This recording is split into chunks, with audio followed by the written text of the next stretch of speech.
Alright, welcome. This video is to go over the Cisco Chapter 5 on the transport layer, which is part of the Network Basics course. In this discussion, we're going to cover the transport layer protocols. We're going to cover TCP and UDP, and when we're done, we'll summarize. The objectives of this particular chapter is to go over the need for the transport layer, identify the role of the transport layer as it provides end-to-end transfer between applications. We also want to talk about the role of the TCP/IP transport layer protocols, TCP and UDP.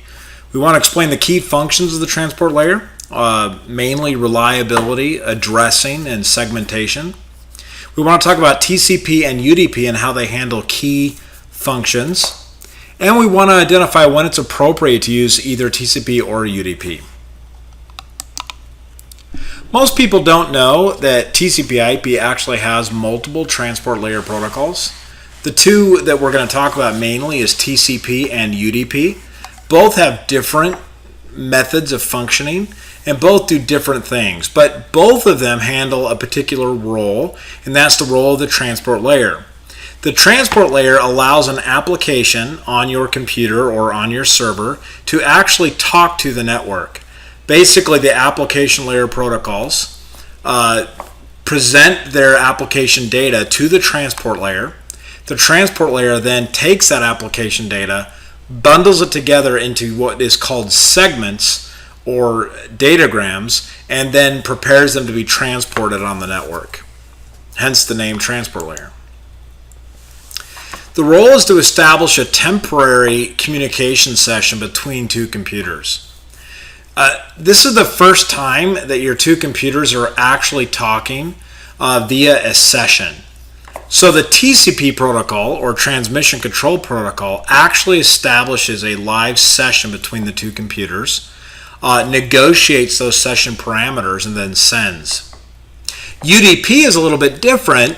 It doesn't really establish a session. It basically just sends the data and hopes that the other machine can receive it. The primary responsibilities are tracking the individual communication between applications. TCP, for example, wants to make sure that the data that you send actually gets to the receiving machine. Segmenting the data so that it can be reassembled on the other side. It's not possible to send an entire payload across a network, especially an unreliable network. You must break it down into segments first. When data is broken down into segments, it's easier to track those segments by assigning them numbers and values, also by resending pieces of the data rather than having to resend the entire thing. Also, transport layers allow your computer to communicate with more than one application on the network. The transport layer allows you to identify which application is attempting the communication stream so that multiple applications can use the network resources rather than just one.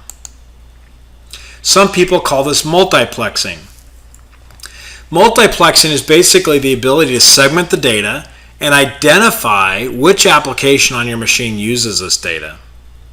On a computer, for example, if you open up Internet Explorer, you can go to 3 or 4 different websites, if you'll notice, with different tabs, and each one of those tabs are communicating with a different server. Well, if you've ever wondered, how does the browser know when the traffic comes back how to send it to one tab or another? Well, it does this by addressing the segments that are sent through the TCP layer with what we call a port. In the header is where this port data is contained, and that header allows you to identify the segment and which application it's intended to go for.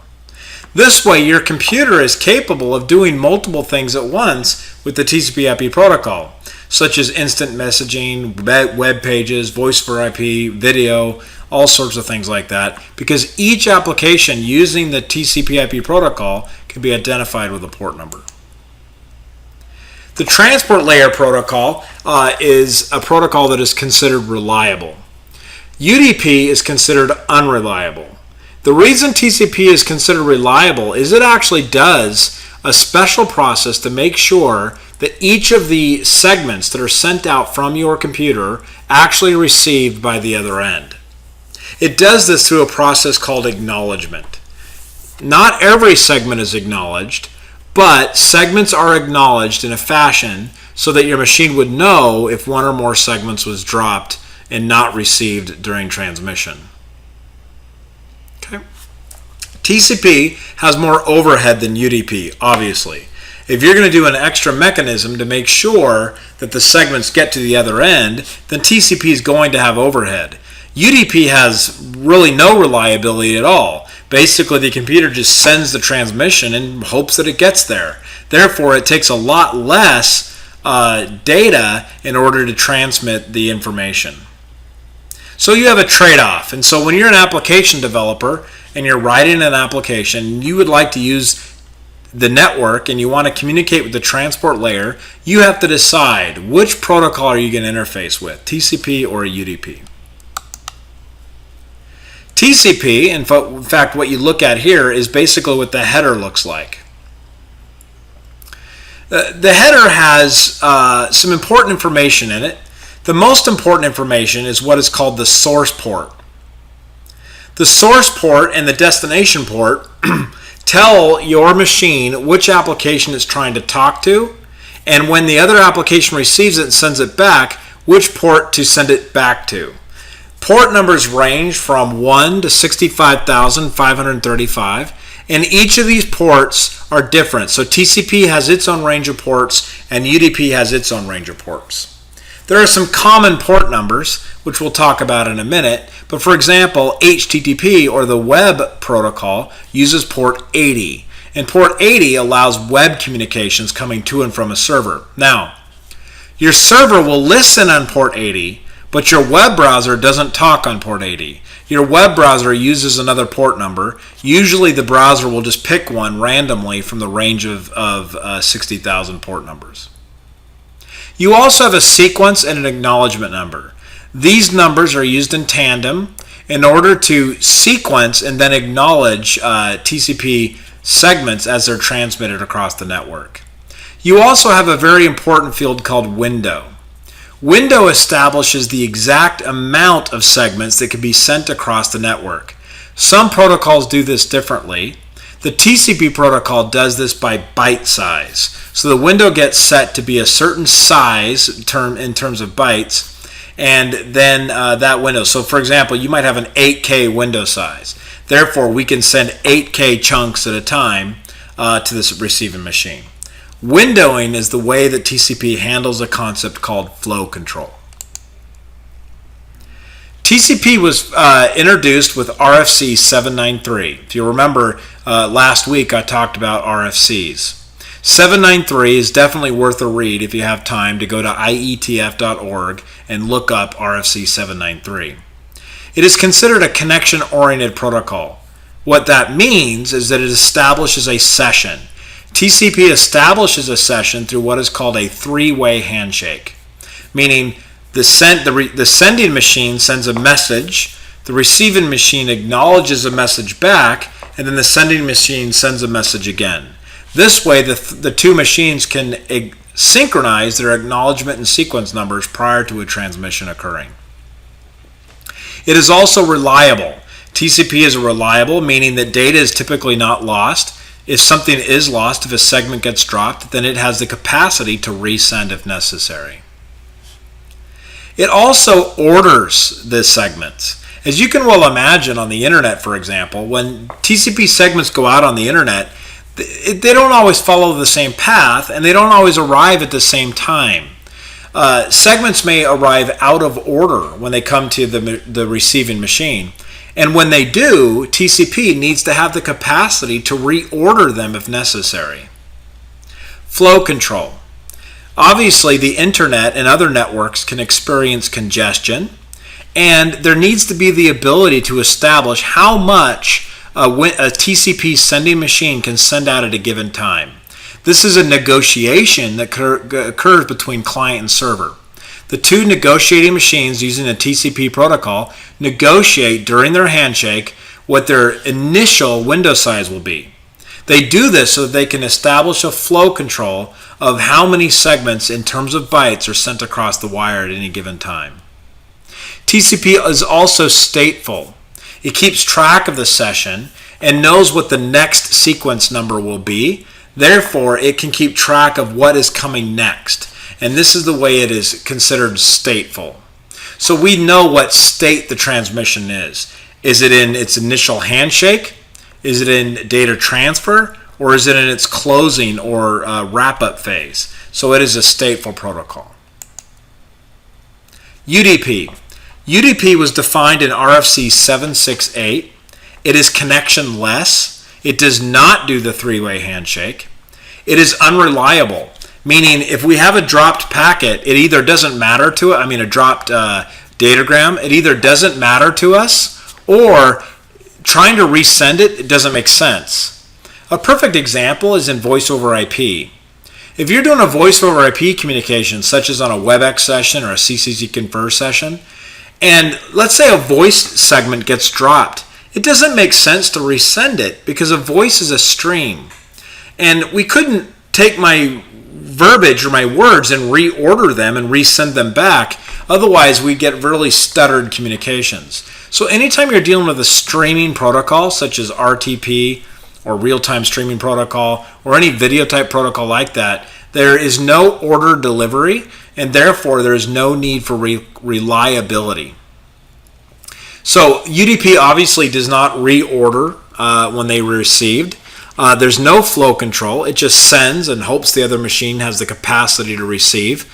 And it's also stateless. Because there's no connection orientation, meaning setup and teardown, I don't know what state the protocol is in. There are a couple of applications that use UDP. DNS, if you don't know what that is, whenever your machine goes to request to get an IP address from a name, it basically resolves the name to an IP address. And when it does so, it uses a system called Domain Name System, or DNS. That doesn't need to be reliable because it could just try again. And so therefore, DNS is one. Any video streaming or any voice over IP protocol. There's also an FTP protocol called TFTP, or Trivial File Transfer Protocol, that also uses UDP.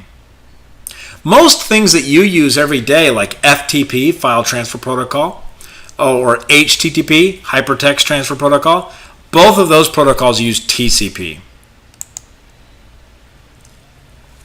TCP and UDP are both capable of separating communications and creating what is called multiplexing. When data comes into your computer or into your server, every application is layered with a port number. That port number allows the computer to know what area of memory to place that transmission stream into so that the application can pick it up. So you can have an email, a web page, a chat going on, and all of them can be using different port numbers so that when the sending machine sends back to us, we know where to put them back. There are a lot of commonly used port numbers. I challenge you just to go on the internet and Google this. You can go commonly used TCP port numbers or TCP port addresses. There is an organization that kind of keeps track of this a little bit. Your computer also has these loaded in the etc folder in your system directory, but there are commonly known port numbers. 0 through 1023 are known as the well-known port numbers. You're not really allowed to use those port numbers. You can, but it's not recommended because there's a lot of common protocols that use those ports, and you don't want to conflict with somebody else. There are also registered ports. From 1024 to 49,000 or so are registered, meaning the Internet Authority does try to get people to register their port numbers before they use them for global use. And then you have private ports, which you can use whenever you need to.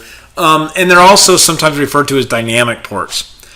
Your browser is a good example. Whenever your browser creates a session with a server, it randomly generates a dynamic port to use in the communication stream to that server. Your browser may be talking to the server on a well-known port, such as port 80, but the server will come back and talk to the browser on a dynamic port. You should memorize some of these port numbers. They come up all the time, especially the well-known ports. A very popular tool to use on your Windows computer is called NetStat. NetStat allows you to, let me see if I can bring it up here. NetStat allows you, if you type NetStat in your Windows Explorer, your Windows command prompt, NetStat shows you what connections you're actually established right now, and it shows you what port number they're on, which is great. It shows you the local port number and the foreign port number. You might want to get used to using some of the commands with it, such as -A, which displays everything. Also, another one is -F, which will display the fully qualified domain name. My favorite is -N. -N allows you to see all the numbers without the names in there. So therefore, you can see what port numbers there are. You can see here, my machine is talking on port 53,199 to port 80. 53,199 is therefore a dynamic port, probably instantiated from one of my browsers. Okay, so there's a process of the TCP server talking to the client. This diagram shows you how that works. The client makes a request to the source port on the server. It always puts it's trying to talk to a destination port on the server. The source port is usually a dynamic port. As you can see here, this machine made an HTTP request on source port 49,152 to the server, which was the destination port of 80. When the server talks back, the server will be using the destination port of 49,152 and the source port of port 80. Obviously, the server can handle multiple requests from both SMTP and HTTP because different port numbers are used by different applications. TCP uses a special process to establish a session. This is affectionately called the three-way handshake.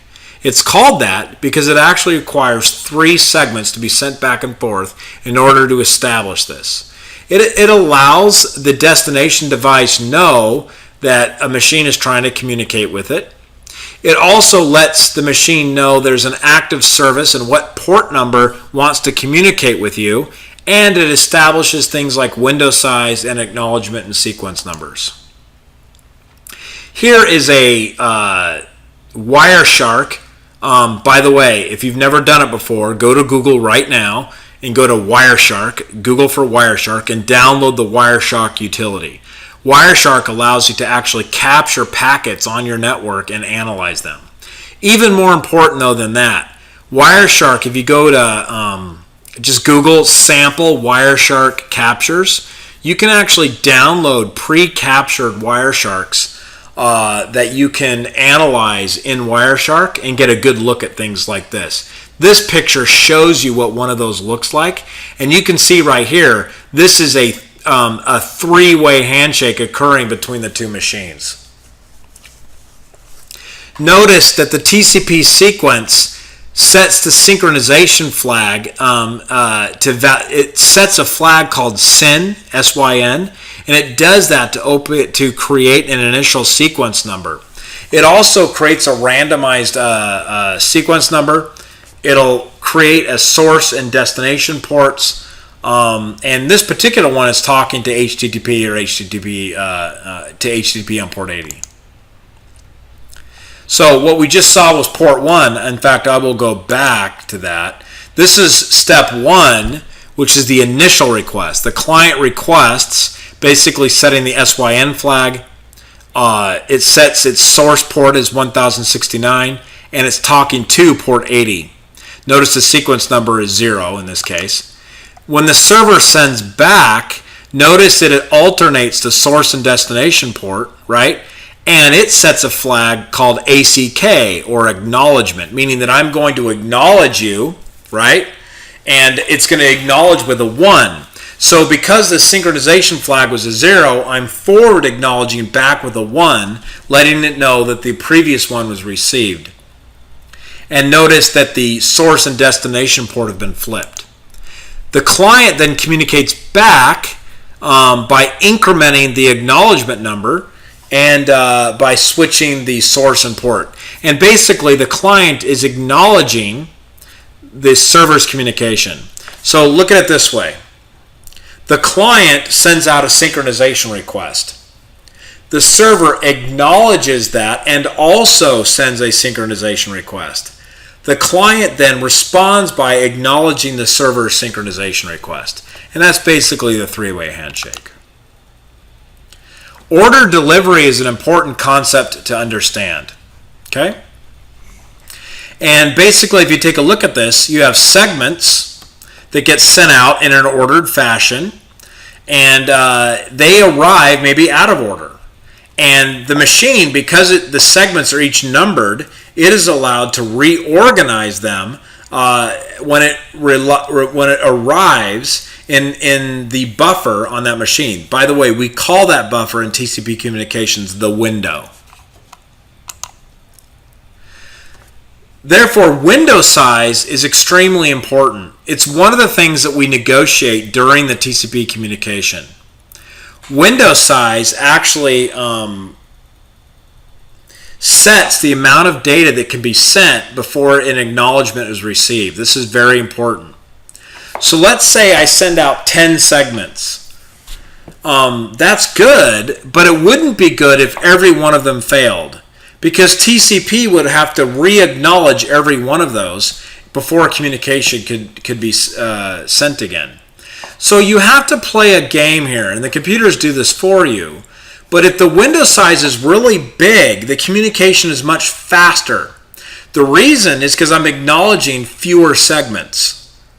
But if the window size is big and I have problems, then TCP tries to go to this one and wait strategy, where it'll try to resend each one of the segments until the server responds as acknowledging all of them.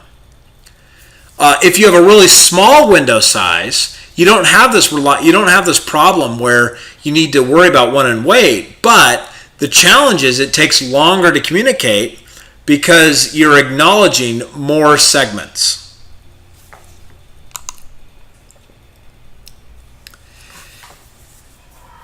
Whenever a segment is not received by the other side, TCP actually acknowledges the next segment and sequence that it has. So let's say you send number 1, number 2, number 3, and it doesn't receive number 2.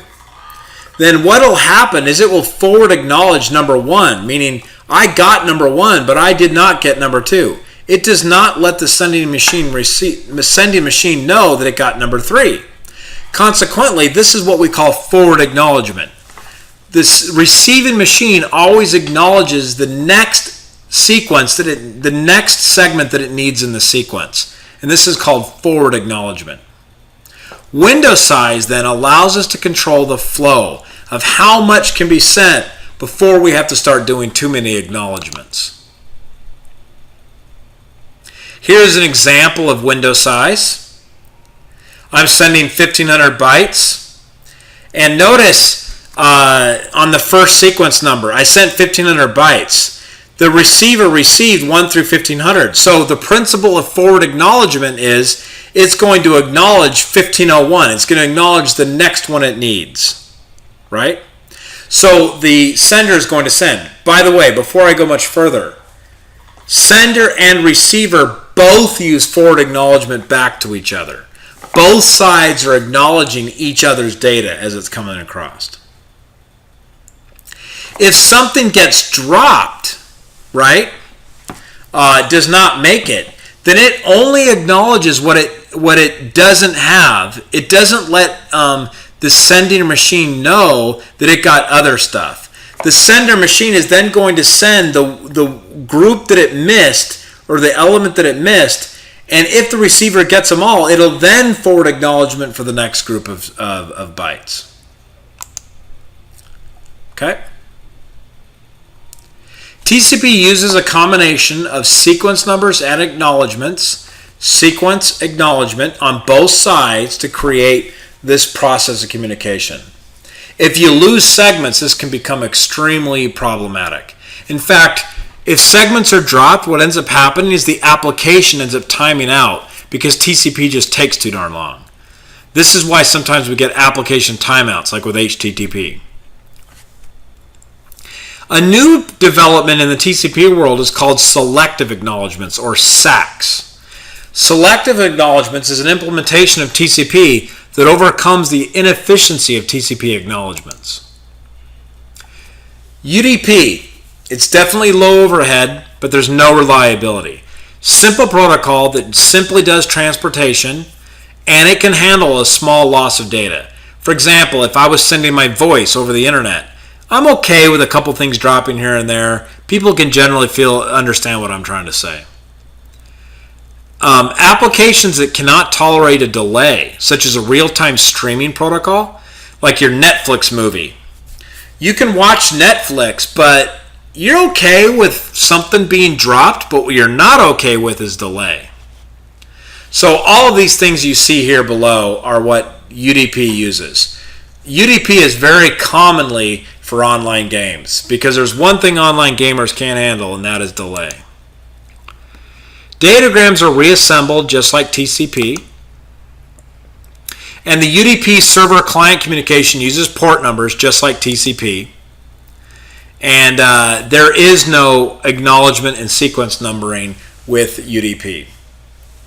TCP, all the more common applications like HTTP, Mail, Telnet, FTP are all use TCP. And these are all the applications that use UDP. All right, that's it. Thank you for participating. The role of the transport layer is to provide three main functions: multiplexing, segmentation, reassembly, and it also performs a little bit of error checking. But I don't want you to use the term error checking. I want you to remember error recovery, because that's exactly what the TCP protocol does. It does. All of these are necessary for reliable communication on a network. Knowing how TCP and UDP operate is very important in networking. We're always running into application issues and problems, and you need to understand generally how it works so you can troubleshoot. Also, if you're getting into firewalls or things like that, you got to understand TCP and UDP. TCP also allows your machine to establish an end-to-end communication or a tunnel across the network. It allows the application to view the network very simply, which is why it's called the transport protocol. That concludes the Cisco discussion on the transport layer protocols. I appreciate your time, and I'll see you next time.